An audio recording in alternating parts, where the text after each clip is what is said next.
بسم الله الرحمن الرحيم. من قمرية شيخ محمد برزنجي كانديدي ژمارە 3 لە لیستی 147 کۆمەڵی دادگەری کوردستان.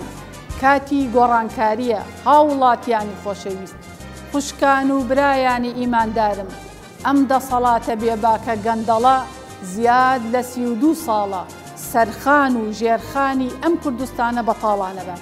ئێستاش دەستی بردووە بۆ نەهێشتنی ئاین و ڕەوشتی گەلەکەشمان. لە ڕابردوو هەموو دروشمەکانیان بەدرۆ دەرچوون، ئێستا میلەتیان بەم نەهامەتی و نەبوونی و قات و قڕیە گەیاندووە، گەنجەکانیان بێهیوا کردووە، ئافرەتان و کچانیان کردووەتە قوربانی فکر و دیاردەگڵاو و نامۆکانیان.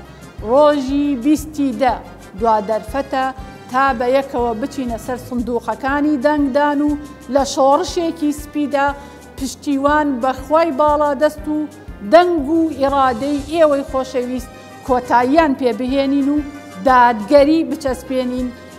دەنگی خۆتان، متمانەی خۆتان ببەخشن بە کاندیدی ژمارە 3 لیستی 147 کۆمەڵی دادگەری کوردستان، قمرية شيخ محمد برزنجي.